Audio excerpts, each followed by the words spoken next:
오늘 이 시간 현장에 와서 또 영상으로 예배하신 모든 분들에게 하나님의 은혜와 평강이 함께 하시기를 바랍니다.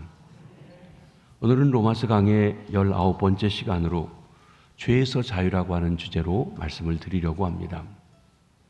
영국에서 한 청교도 설교가가 광장에 많은 청중들을 모아놓고 설교를 하고 있었습니다. 여러분, 이 세상에서 가장 무거운 것이 무엇인 줄 아십니까? 그것은 죄책이라고 하는 짐입니다. 참된 행복은 이 죄짐을 벗어놓는 데 있습니다. 이때 한 청년이 끼어듭니다. 그 죄책이라고 하는 짐이 도대체 몇 파운드나 됩니까? 나야말로 아무 짐도 느끼지 못하니 내가 행복한 사람이 아니겠습니까? 그러자 설교가가 그 청년에게 이렇게 반문합니다. 젊은이여, 만일 시체 위에다 400파운드 나가는, 우리 킬로그램수는 한 180kg 나가는 무거운 짐을 올려놓았다고 해보십시다. 그 시체가 무게를 느끼겠습니까? 안 느끼겠습니까? 그랬더니 그 청년이 대답합니다.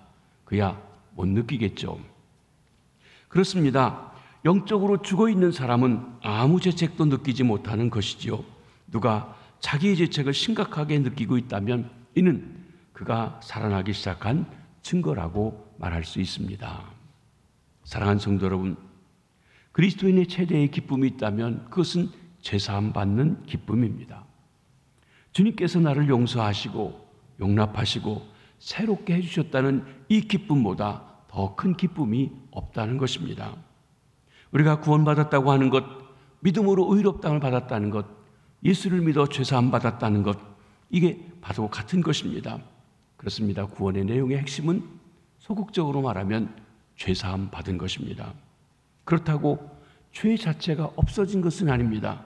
죄는 계속 역사합니다. 구원받은 우리에게도 유혹하고 넘어뜨리려고 하고 심지어 우리도 그 죄를 범하고도 있습니다.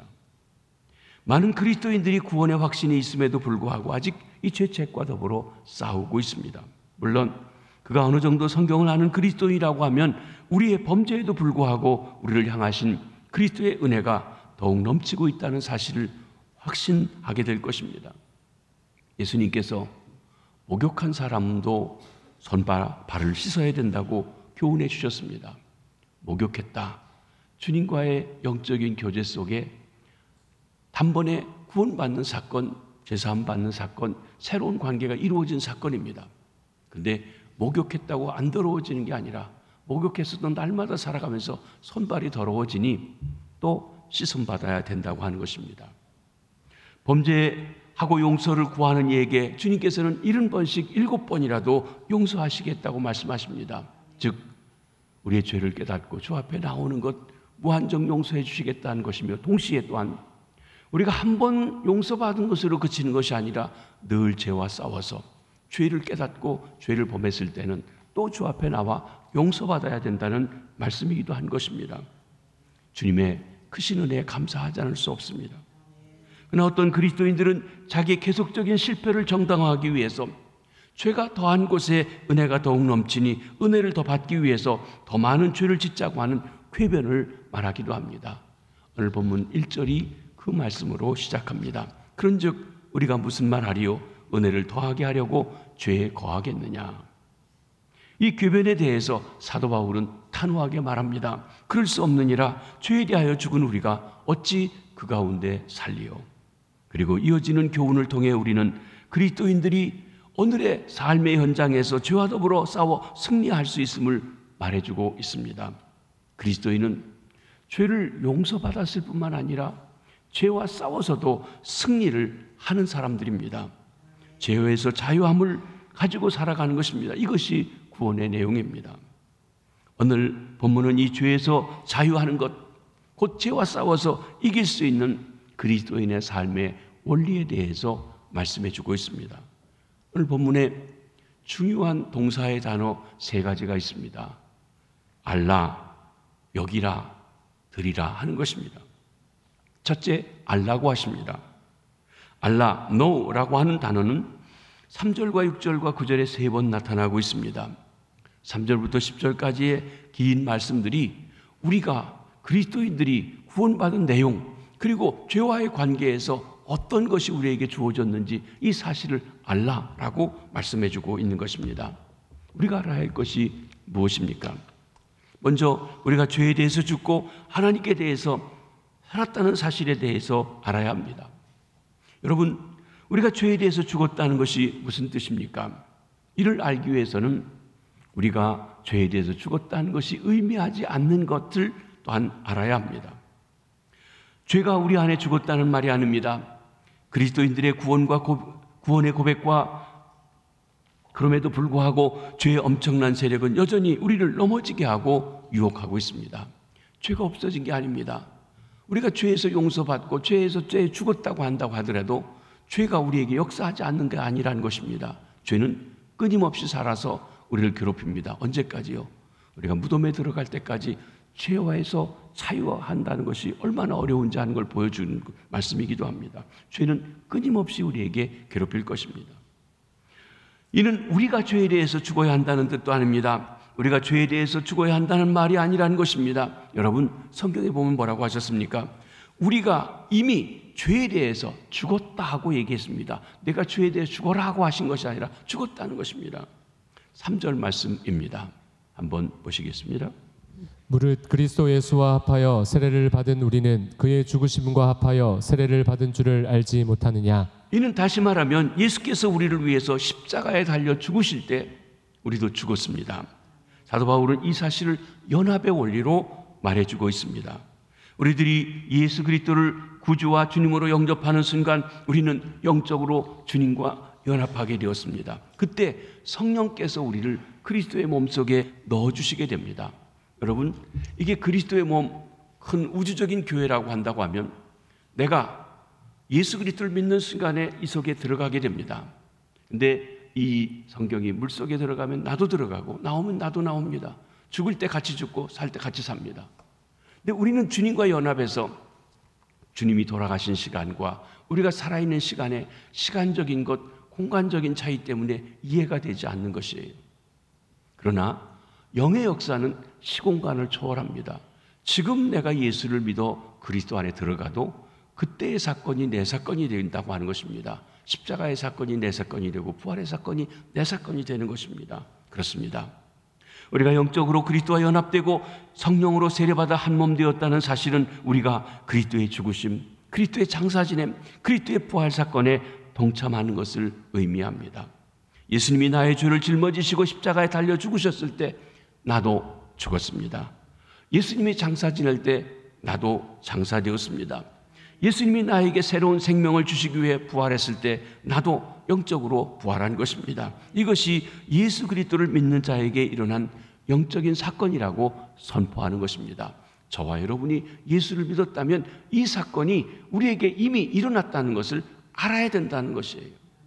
사랑하는 성도 여러분, 우리는 그리스도의 죽으심, 장사 지냄, 부활의 사건을 통해서 우리 옛사람이 죄에 대해서 죽고 그리고 하나님에 대해서 다시 살아난 새 사람이 된 것을 아시게 되기를 바랍니다. 이는 예수 그리스도와 합하여 세례받을 때 일어난 사건입니다. 세례, baptism, 동일시한다, 연합한다 하는 의미를 가지고 있습니다. 세례는 예수 그리스도를 구주로 믿는 사람에게 베푸는 예식입니다. 세례를 베풀면 예수 그리스도가 믿어지는 게 아니라 예수님을 주라고 구주라고 믿은 사람, 쉽게 얘기하면 구원받은 사람에게 이 사람이 예수 믿고 구원받았습니다 하는 것을 사람들에게 알리기 위해서 세례를 베풀어 주는 예식입니다. 세례는 예수 그리스도와 함께 죽었고 예수 그리스도와 함께 살았다는 것을 고백하는 의미를 포함하고 있습니다. 우리 교단에서는 세례식을 할 때 지금 물을 뿌리는 것을 허락해 주고 있지만 헌법에 보면 원칙적으로 침례를 원칙으로 하고 있습니다. 그러면서도 그 세례 자체가, 침례 자체가 구원을 주는 것이 아니기 때문에 약식을 허락하는 것입니다. 제가 1971년도 서울신학대학에 갔을 때 그 학교에 큰 목욕탕 같은 탕이 있어요. 세례탕이라고 그러더라고요. 전에 그곳에서 침례를 주는 그런 일도 했습니다. 여러분 중에서는 강가에 가서 침례를 받은 그런 교회를 다니다가 오신 분들도 계실 것입니다. 여러분, 물속에 집어넣는 예식을 할 때 어떠합니까? 강으로 가서 아니면 목욕탕 같은 곳에서 목사님이 성도를 물속에 넣습니다. 그때 그리스도와 함께 죽는다는 의식 표식입니다. 그 후에 목사님이 그를 다시 일으킵니다. 그때 그는 그리스도와 함께 사는 것입니다. 오늘 본문 3절에 보면 그리스도 예수와 합하여 라는 말씀이 나옵니다. 4절에 보면 우리가 그의 죽으심과 합하여 세례를 받음으로 그와 함께 장사되었나니 말씀하십니다. 그뿐 아닙니다. 5절을 보면 만일 우리가 그의 죽으심과 같은 모양으로 연합한 자가 되었으면 또한 그의 부활과 같은 모양으로 연합한 자가 되리라. 합하여, 연합하여, 이게 다 같은 것입니다.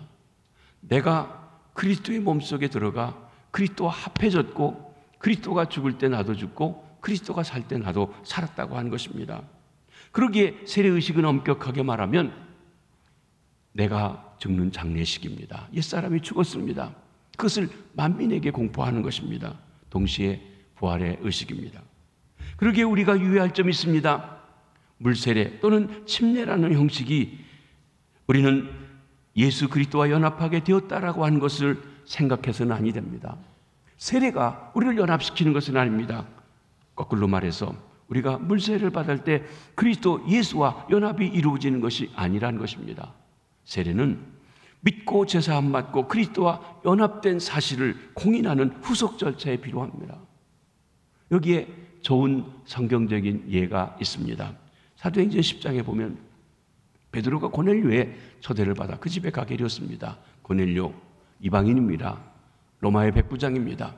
하나님께 대해서 유대인의 하나님에 대해서 관심을 갖고 율법을 배우고 있지만 아직 할례를 받은 사람이 아닙니다. 그렇기 때문에 할례 받은 유대인들이 자유롭게 교제할 수 있는 그런 상대는 아닌데 하나님께서 특별히 가라고 말씀하셔서 환상으로 보여주고 말씀하셔서 그 집에 찾아갑니다. 그리고 그들에게 복된 소식, 복음의 소식, 그리스도의 소식을 선포하게 될 때 놀라운 현상이 일어났습니다. 하늘로부터 성령이 그들에게 강권적으로 임하시는 것입니다. 방언을 하게 됩니다. 그때 베드로가 이렇게 외칩니다. 사도행전 10장 47절입니다. 이에 베드로가 이르되 이 사람들이 우리와 같이 성령을 받았으니 누가 능히 물로 세례 베품을 금하리요 하고. 여러분 사도행전 2장에 예루살렘 교회 교인들이 성령을 받게 되었을 때는 예수님을 이미 알고 있었습니다. 교제하고 있었습니다. 또 유대적인 입장에서 보면 그들이 할례 받은 사람들이었습니다. 그러기에 성령이 임하셨을 때 할례 받은 사람이니까 주님을 알고 있는 사람들이니까 라고 생각했을지 모르는데 이 사람은 전혀 할례 받지 않은 사람인데도 성령이 임하셨습니다. 그래서 이 물로 세례 받기 전에 주님과 하나 되는 영적인 사건이 일어났고 그것을 표하기 위해서 알리기 위해서 물로 세례를 주어진 것입니다. 그렇습니다. 그러기에 논리적으로 보게 되면 우리가 믿음과 성령으로 세례받아 그리고 그리스도의 자녀가 되는 것이 먼저이고 그 다음에 물로 세례를 베풀어 그것을 온 교인들 앞에 확증하는 것입니다. 그렇습니다. 우리가 예수 그리스도 안에 들어오게 하는 연합은 물세례라고 하는 의식의 절차가 아닙니다. 예수 그리스도를 진심으로 나의 주 나의 하나님으로 고백하고 무릎 꿇는 순간 영광스러운 사건이 일어나게 되는 것입니다. 성령님께서 알게 모르게 우리의 마음속에 우리의 삶 속에 감동하셔서 새 사람을 만들어 놓으십니다. 그때 우리는 그리스도와 연합한 사람이 됩니다. 성령으로 세례받게 됩니다. 우리는 성령 세례를 통해서 예수 그리스도와 하나 되는 놀라운 사건이 일어나게 됩니다. 성령으로 세례받는 일에 대해서 성경에서 가장 구체적으로 말씀해 주는 것이 고린도전서 12장 13절의 말씀입니다. 제가 자주 말씀드리는 구절이기도 합니다. 한번 보시겠습니다. 우리가 유대인이나 헬라인이나 종이나 자유인이나 다 한 성령으로 세례를 받아 한 몸이 되었고 또 다 한 성령을 마시게 하셨느니라. 여러분 한 몸이라고 하는 것은 교회를 얘기합니다. 김해제일교회나 모든 민족교회나 김해중앙교회나 하는 그런 교회가 아니라 지역교회가 아니라 온 우주적인 면에서 유니버설 처치를 얘기합니다. 그리스도의 몸입니다. 그리스도의 몸을 이루는 것은 성령님을 통해 이루어지는데 여기에는 유대인이든지 헬라이든지 종이든지 자유이든지 구분이 없습니다. 모든 사람이 성령님으로 말미암아 예수 그리스도를 주로 고백하고 그때 성령께서 우리를 그리스도의 몸속에 넣어줘서 교회가 되게 되신다는 것입니다. 저는 우리 김해제일교회에 속한 모든 분들이 이 그리스도의 몸에 속해지길 원합니다. 그런데 거꾸로 말하면 이 김해제일교회에 속한다고 해서 모든 사람이 다 그리스도의 몸에 속해 있어야 하는데 그렇지 않을 수도 있다는 것이에요. 영적인 사건이기 때문에 말입니다. 그러므로 세례식은 그 자체가 옛사람을 죽게 하고 새사람으로 거듭나게 하는 것이 아닙니다. 이미 일어난 영적 사건을 상징화해서 그리고 사람들에게 알리고 또 나아가서는 사람들 앞에 고백하는 시간인 것입니다. 우리가 그리스도를 믿는 순간 그리스도에게 연합되어 십자가의 사건에 동참함으로써 그리스도가 죽었을 때 나도 죽은 것이요 또 그가 다시 사셨을 때 나도 산 것을 알라 하고 말씀하십니다. 옛사람이 죽었다는 것은 소극적인 것으로 표현한 것이지만 궁극적으로 말하면 이제 새 사람이 되었다라고 하는 것입니다. 그리스도 안에서 이제 우리는 새로운 신분이 주어졌습니다. 새 사람입니다. 사랑하는 성도 여러분, 왜 우리 그리스도인들이 신앙이 성장하지 못하고 죄를 이기지 못하고 죄에 짓눌려 살아갈 때가 많은지요? 이유는 우리가 새로운 신분에 대한 인식이 부족해서입니다. 다른 말로 하면 정체성, 아이덴티티를 깨닫지 못한다는 것입니다. 나는 그리스도이다. 나는 죄에 대해 죽었다. 나는 하나님 나라에 속한 사람이다. 라고 하는 걸 알아야 된다는 것입니다. 우리 한국은 모든 사람들이 거의가 다 한국 사람이기 때문에 요즘에는 외국인들이 많이 들어와 있고 외국인이 한국에 귀화된 사람이 있지만 일반적으로 대체적으로 한민족입니다. 근데 미국은 다인종이 살고 있어요. 그리고 태어나면 그 지역에서 시민권을 줍니다. 저희 자녀들 또 한국 사람들이 미국에 살면서 특별히 청소년 길들하며 혼돈의 시간을 갖습니다. 자기는 분명 영어를 잘하고 미국 사람이라고 생각하는데 백인들이나 이런 사람들이 아시안이라고 하지 미국인이라고 잘 인정해 주지 않으려고 합니다. 그런데 한국사에 들어가면 한국말을 잘 못하고 또 너무 미국식이라고 너네들은 미국 애들이라고 그럽니다.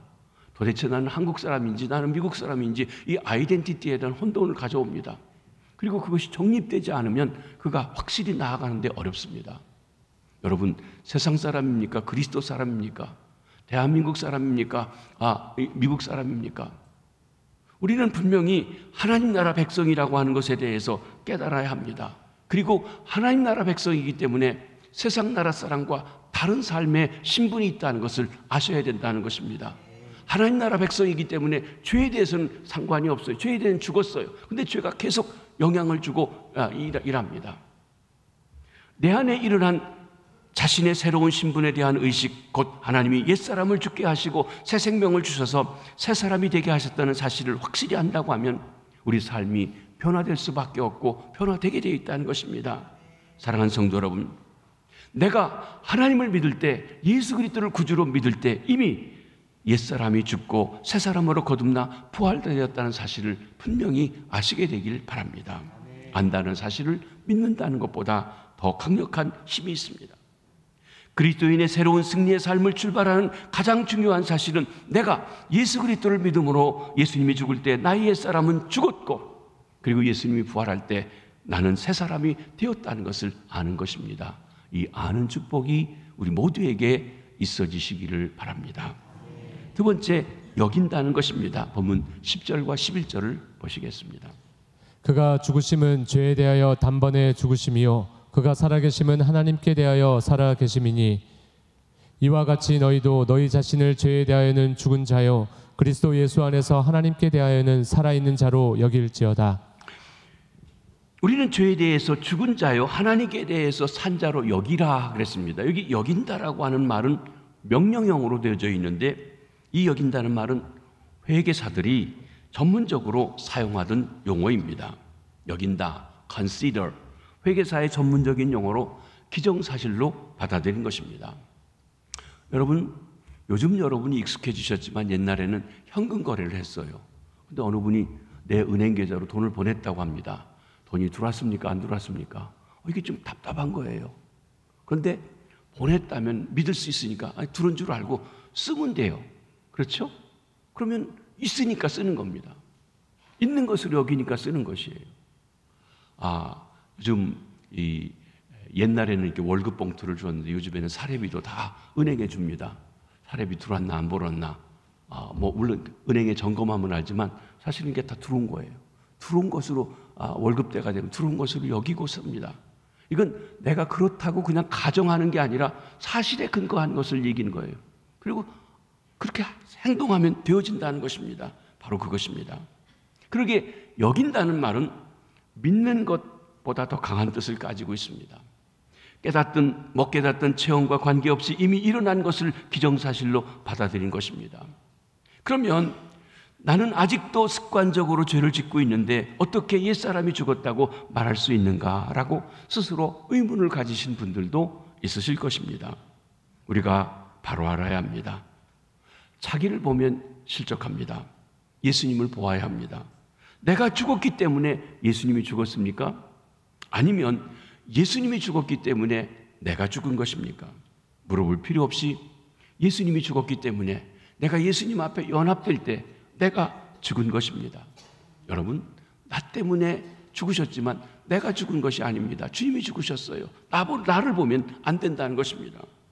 예수님이 저에 대해서 죽은 것이 사실이라면 예수님과 연합한 내 자신이 죽은 것입니다. 죽은 것으로 여깁니다. 죽은 것이 사실입니다. 예수님이 하나님에 대해 사신 것이 사실이라면 예수님과 연합된 나도 새 사람으로 살아난 것이 분명합니다. 그 사실을 인정하라고 하는 것입니다. 그러므로 설령 여러분들이 죄를 짓고 있다 할지라도 그것을 그 자체가 내가 죽지 않았다고 하는 것 아니라는 것입니다.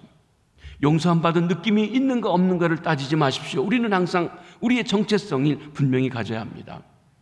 누군가가 물어봅니다. 당신이 누구십니까? 나는 예수님과 함께 죽었고 예수님과 함께 산 사람입니다. 그리스도인입니다. 그리스도이란 말의 다른 표현입니다. 예수와 함께 죽고 예수와 함께 산 사람입니다. 너는 어디 있느냐, 어디에 사느냐 물을 때 나는 예수 그리스도가 지배하는 하나님 나라, 의의 나라에 사는 사람입니다. 세상에 살지만 내 신분증은 하늘나라에 있어요. 죄송합니다. 저는 대한민국에 살고 있는데 미국 시민으로 살고 있습니다. 그래서 지난번 코로나 바이러스 감염증 국민 재난지원금 줄 때 저는 미국 사람이라고 안 주더라고요. 세금은 다 받았는데 안 줘요.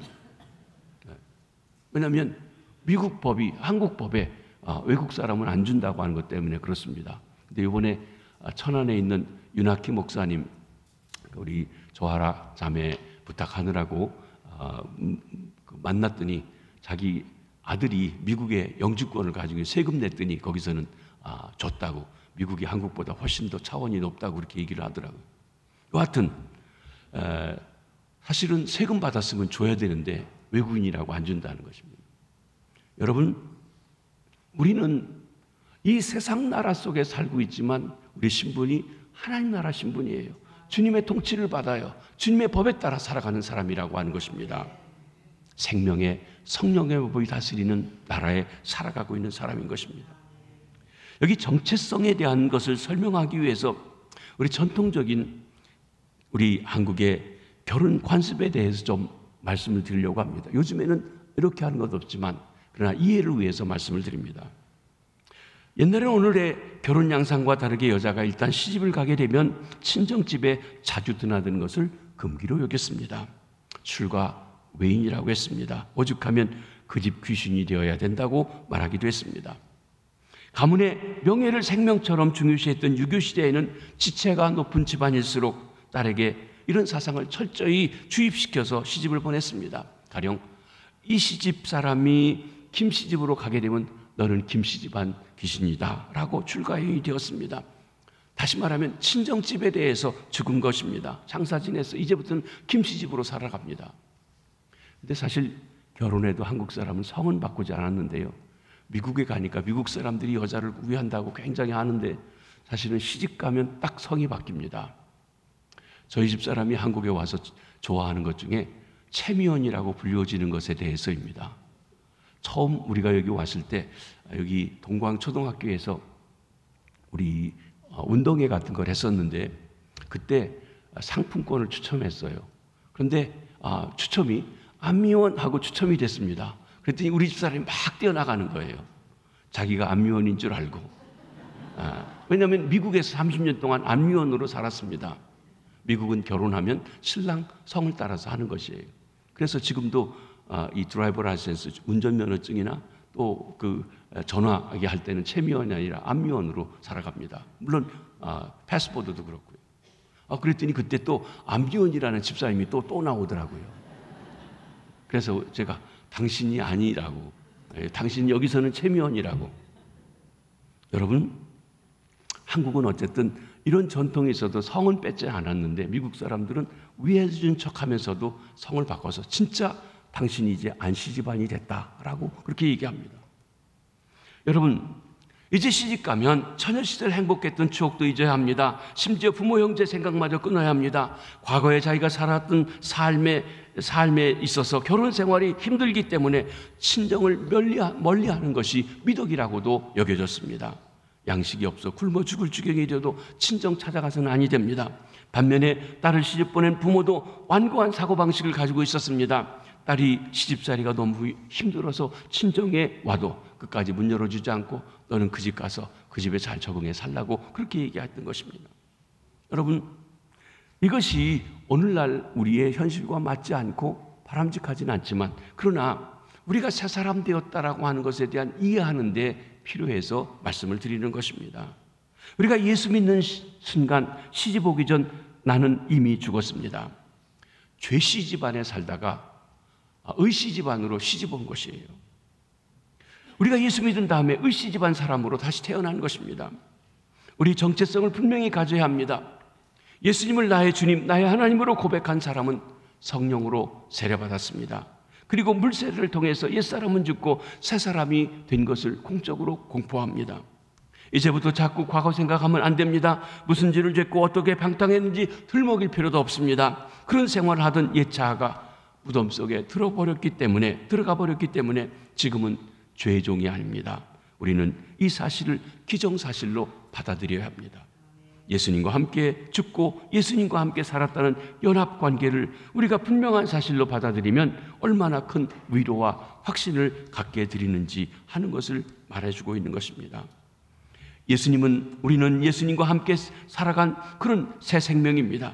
우리는 예수와 떨어질 수 없는 관계를 가지고 있습니다. 그러므로 설령 죄를 지었다 하더라도 그 죄 속에 살지는 아니합니다. 죄를 범해도 회개하고 돌아옵니다. 그리고 구원의 확신도 흔들리지 않는 것입니다. 이것이 하나님이 주신 큰 축복입니다. 그토록 큰 축복을 받은 우리가 어떻게 더 은혜에 살기 위해서 죄 가운데 머물러야 하겠습니까? 오늘 본문 11절을 보면 가슴에 두고 큰 능력을 체험할 수 있는 말씀이 있습니다. 한번 읽어보시겠습니다. 이와 같이 너희도 너희 자신을 죄에 대하여는 죽은 자요 그리스도 예수 안에서 하나님께 대하여는 살아있는 자로 여길지어다. 사랑하는 성도 여러분, 우리가 주님을 믿을 때 이미 내 옛사람이 죽고 하나님의 사람, 하늘나라의 백성으로 새롭게 태어났다는 사실을 알고 인정하시며 여기시며 살아가시게 되길 바랍니다. 마지막으로 드리라 그랬습니다. 알라와 여기라는 단어가 우리의 지적인 인식과 관계된 것이라고 하면, 드린다고 하는 것은 양보한다는 뜻을 내포한 말로 의지적인 결단을 표현합니다. 드린다. yield 또는 surrender라고 하는 말을 쓰고 있는데, yield, 미국의 교통 표지판 중에 yield라고 하는 사인이 있습니다. 큰 길을 가는데 곁길에서 들어가는 사람 앞에 표시판이 yield라고 되어 있습니다. 이게 뭐냐면 큰 길로 가는 사람에게 양보하고 그게 안전할 때 당신이 가십시오라고 하는 표시이기도 한 것입니다. 그런데 한국에 오니까 그런 표시판이 없어요. 그냥 먼저 가면 여기 한 것 같아요. 순서가 없는 것 같아요. 그냥 먼저 들어가면 땡이에요. 사실은 큰 길로 가는 사람이 우선적으로 가도록 좀 급하더라도 기다리고 양보하고 드리고 해야 되는데 그렇지 않다는 것입니다. 그렇습니다.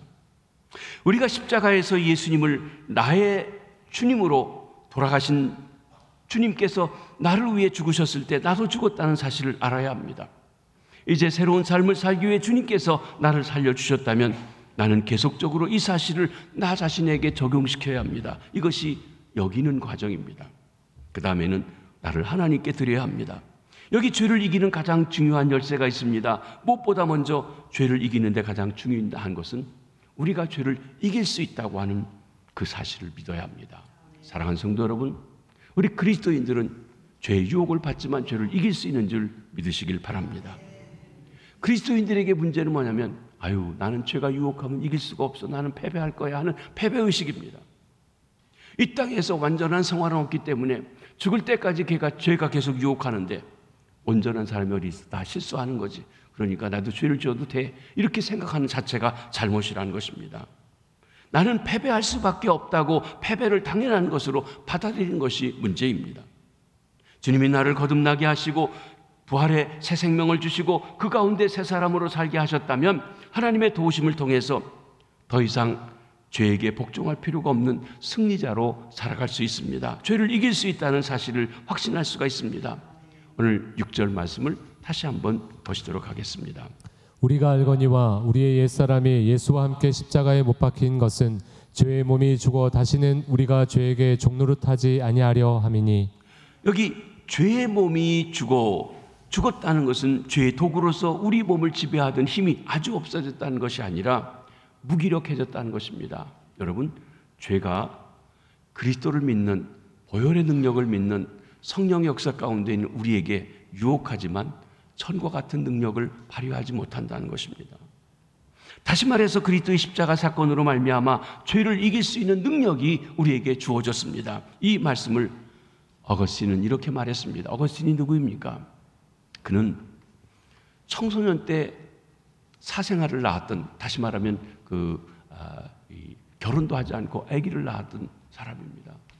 각종 방랑과 팡탕에 몸을 들였고 이기도에 빠지기도 했습니다. 그 어머니가 얼마나 안타까웠던지 그 아들을 놓고 17년 동안이나 눈물로 기도하고, 그리고 그 아들이 변화되는 걸 보지 못하고 죽게 되었는데 하나님의 은혜 가운데 변화되어서 그리고 참회록을 쓰고 그리고 회개했던 아프리카의 성자가 되었던 사람이 어거스틴입니다.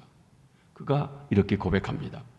우리가 구원받기 이전에는 죄를 안 지을 수 없는 자였으나 구원받은 후에는 죄를 안 지을 수 있는 자가 되었다. 그렇습니다. 예수님을 알기 전에는, 보혈의 능력을 알기 전에는, 성령의 능력을 알기 전에는 죄가 유혹하면 안 지을 수가 없어요. 그러니까 우리가 세상 사람들을 보면 죄를 짓는 것이 당연합니다. 그 사람의 직책이 대통령이든 시장이든 국회의원이든 갑부이든 교수든 문제가 없습니다. 다 똑같습니다. 죄를 안 지을 수가 없어요. 그런데 그리스도인은 죄를 안 지을 수 있는 힘이 주어져 있다는 것입니다. 이 사실을 믿으시길 바랍니다.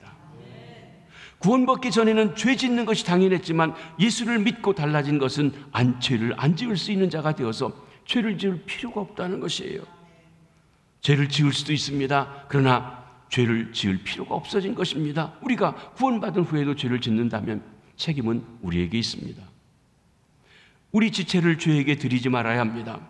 주님이 내게 성령을 주시고 새로운 생명을 주시고 하나님의 도우심이 우리와 함께 한다면 우리는 얼마든지 죄를 이길 수 있습니다. 그럼에도 우리는 넘어질 수도 있습니다. 중요한 것은 이제 우리가 그리스도인이 되고 새로운 사람이 된 후에는 우리에게 죄를 이길 수 있는 능력을 주님께서 주셨다는 것을 아는 것입니다. 그리고 죄가 유혹할 때 거부해야 합니다. 12절과 13절 상반절 말씀입니다. 그러므로 너희는 죄가 너희 몸을 죽을 몸을 지배하지 못하게 하여 몸의 사욕에 순종하지 말고 또한 너희 지체를 불의의 무기로 죄에게 내주지 말고. 우리에게 언제든지 성령의 욕심과 사욕과 성령의 역사하심과 죄의 욕심, 죄의 사욕이 우리에게 있습니다. 내가 인격자로서 죄에게 순종할지 하나님에게 순종할지 죄에게 드릴지 하나님께 드릴지를 결단해야 됩니다. 그에 따라서 우리는 죄를 얼마든지 거부할 수 있어요. 예수 믿기 전에는 죄를 거부할 힘이 없습니다. 그러나 예수 믿은 후에는 하나님의 자녀가 되는 그 힘이 우리에게 주어졌다는 것입니다. 그렇기 때문에 한편에서는 죄의 지배를 거부하는 것으로 승리하기는 충분하지 않습니다. 적극적으로는 하나님의 지배를 받고 하나님 앞에 드리는 삶을 살아야 합니다. 하나님의 지배를 받으려면 하나님께 자신을 드려야 됩니다. 여러분, 날 드린다는 것이 구체적으로 무엇을 드리는 것입니까? 시간을 드리는 것입니다. 시간, 하루는 24시간, 일주일은 144시간, 168시간, 여러분 다 누구든지 다 똑같이 주어진 시간입니다. 그런데 시간을 내가 무엇을 위해 그 시간을 쓰는지, 무엇을 위해 그 시간을 드리는지에 따라서 삶의 질이 달라집니다.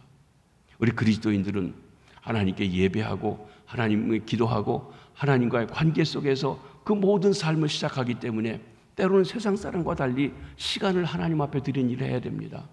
그중에 특별히 예배 시간에는 우리가 정해놓고 이 시간은 하나님 앞에 시간을 드리자. 이게 나를 드리는 것이에요. 그래야 하나님께서 우리를 다스리시고 지배해 주시는 것입니다. 나를 드리는 것 중에 또 한 가지는 물질을 드리는 것이에요.